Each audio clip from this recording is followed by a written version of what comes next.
ರ್ಯಾಪಿಡೋ ಕ್ಯಾಪ್ಟನ್ಗಳೇ, ಎಚ್ಚರ! ನಿಮ್ಗೆ ಬರಬಹುದು ಒಂದು ಮೋಸದ ಕರೆ. ಸ್ವಲ್ಪ ಎಚ್ಚರ ತಪ್ಪಿದ್ರೂ ನಿಮ್ಮ ಅಕೌಂಟ್ನಲ್ಲಿರುವ ಹಣ ಖಾಲಿಯಾಗುವ ಸಾಧ್ಯತೆ ಹೆಚ್ಚು. ಪೊಲೀಸರಿಗೂ ಪತ್ತೆ ಹಚ್ಚೋಕೆ ಸವಾಲಾಗಿರುವ ಈ ಮೋಸದ ಜಾಲದಿಂದ ಎಚ್ಚರವಾಗಿರಿ. ನಿಮ್ಮ ಶ್ರಮದ ಹಣವನ್ನ ನೀವು ಉಳಿಸ್ಕೊಳ್ಳಿ.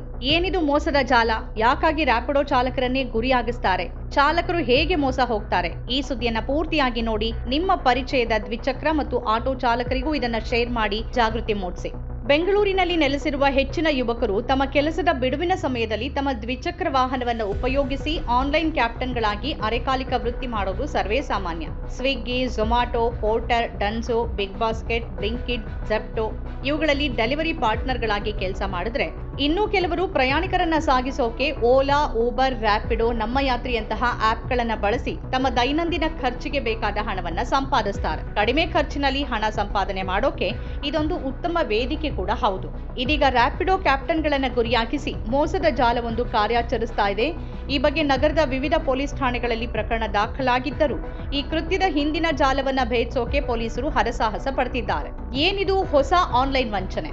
ಸಾಮಾನ್ಯವಾಗಿ ಆರ್ಡರ್ಗಳ ನಿರೀಕ್ಷೆಯಲ್ಲಿರುವ ಕ್ಯಾಪ್ಟನ್ಗಳಿಗೆ ಸಾಮಾನ್ಯ ಆರ್ಡರ್ನಂತೆ ಅವರಿಗಿರುವ ಪಕ್ಕದ ಆಸ್ಪತ್ರೆ ಅಥವಾ ಬ್ಯಾಂಕ್ ಲೊಕೇಶನ್ಗೆ ಪಿಕಪ್ ಆರ್ಡರ್ ಬರುತ್ತೆ. ಡ್ರಾಪಿಂಗ್ ಲೊಕೇಶನ್ ಕೂಡ ಹತ್ರದಲ್ಲೇ ಇರುತ್ತೆ. ಪಿಕಪ್ ಮತ್ತು ಡ್ರಾಪ್ ಲೊಕೇಶನ್ ಹತ್ರದಲ್ಲೇ ಇದ್ದಾಗ ಕ್ಯಾಪ್ಟನ್ಗಳು ಬಹುಬೇಗನೆ ಆರ್ಡರ್ ಅನ್ನ ಆಕ್ಸೆಪ್ಟ್ ಮಾಡ್ತಾರೆ. ಆಕ್ಸೆಪ್ಟ್ ಮಾಡಿದ ಒಂದೆರಡು ನಿಮಿಷದ ಬಳಿಕ ಆರ್ಡರ್ ಮಾಡಿದ ವ್ಯಕ್ತಿಯಿಂದ ಮೊದಲೊಂದು ತುರ್ತಾದ ಕರೆ ಬರುತ್ತೆ. ಎಲ್ಲಿದ್ದೀರಾ? ಲೊಕೇಶನ್ ತಲುಪೋಕೆ ಎಷ್ಟು ಸಮಯ ಬೇಕು? ನನ್ನ ಸಹೋದರ ಅಲ್ಲೇ ಪಕ್ಕದ ಆಸ್ಪತ್ರೆಯಲ್ಲಿ ಅಡ್ಮಿಟ್ ಆಗಿದ್ದ, ಡಿಸ್ಚಾರ್ಜ್ ಆಗ್ತಾ ಇದ್ದಾನೆ, ನೀವು ಸ್ವಲ್ಪ ಬೇಗ ತಲುಪಿದ್ರೆ ಚೆನ್ನಾಗಿತ್ತು ಅಂತೆಲ್ಲ ಮಾತಾಡಿ ಕ್ಯಾಪ್ಟನ್ಗಳನ್ನ ಆತುರಪಡಿಸುವಂತೆ ಮಾಡ್ತಾರೆ.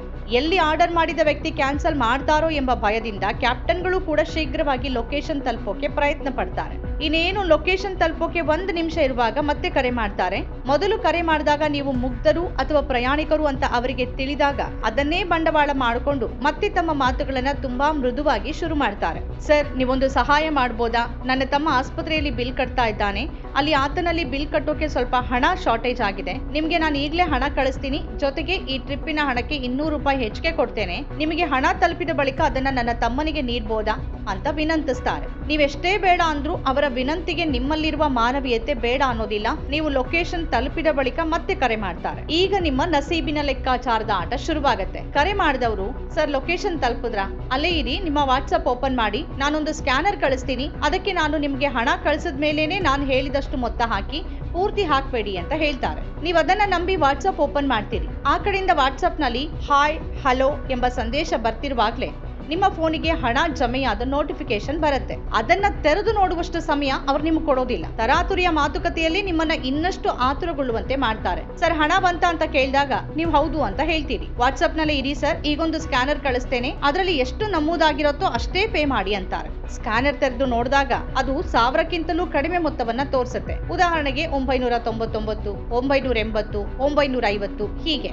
ಅವರು ಹಣ ಕಳಿಸುವಾಗ ನಿಮ್ಮ ಟ್ರಿಪ್ಪಿಗೆ ಎಕ್ಸ್ಟ್ರಾ ಟಿಪ್ಸ್ ಸೇರಿಸಿ 3300, 2500, 4600 ಹೀಗೆ ಕಳಿಸಿರ್ತಾರೆ. ನೀವು ಅವರ ಖಾತೆಗೆ ಸ್ಕ್ಯಾನರ್ ನಲ್ಲಿ ತೋರಿಸಿದಷ್ಟು ಪೇ ಮಾಡ್ತೀರಿ. ಆಮೇಲೆ ಇನ್ನೊಂದು ಸ್ಕ್ಯಾನರ್ ಕಳಿಸ್ತಾರೆ, ಅದರಲ್ಲೂ 900ರಷ್ಟು ಪೇ ಮಾಡಬೇಕಾಗಿರುತ್ತೆ. ನೀವು ಮಾಡ್ಲೂಬಹುದು. ಒಂದ್ ವೇಳೆ ನಿಮ್ಮ ಖಾತೆಯಲ್ಲಿ ನಿರ್ದಿಷ್ಟ ಮೊತ್ತ ಇಲ್ಲ ಅನ್ನೋ ಸಂದೇಶ ಬಂದಾಗಲೇ ನಿಮಗೆ ಮೋಸ ಹೋದ ಅನುಭವ ಆಗುತ್ತೆ. ಇಲ್ಲ ಅಂದ್ರೆ ನಿಮ್ಮ ಖಾತೆಯಲ್ಲಿ ಇನ್ನೂ ಮೊತ್ತ ಇದೆ ಅಂತಾದ್ರೆ ಸ್ಕ್ಯಾನರ್ ಮೇಲೆ ಸ್ಕ್ಯಾನರ್ ಬರ್ತಾನೆ ಇರತ್ತೆ. ಜಾಸ್ತಿ ಏನಲ್ಲ, ಅವರೆಷ್ಟು ಮೊತ್ತ ಹಾಕಿರ್ತಾರೋ ಅದನ್ನ ಹಿಂಪಡೆಯುವಷ್ಟು ಸಲ ಅವರು ವಿನಂತಿಯನ್ನ ಮಾಡ್ತಾನೆ ಇರ್ತಾರೆ. ಅವ್ರು ಕಳಿಸಿದ ಹಣವನ್ನೇ ಅಲ್ವಾ ನಾವು ಅವರಿಗೆ ಕೊಡೋದು, ಇದರಿಂದ ನಮಗೇನ್ ಲಾಸ್ ಅಂತ ಅಂದ್ಕೊಳ್ಬಹುದು. ಆದ್ರೆ ವಾಸ್ತವದಲ್ಲಿ ನಿಮ್ಮ ಖಾತೆಗೆ ಅವರು ಹಣವನ್ನ ಹಾಕಿರೋದೇ ಇಲ್ಲ.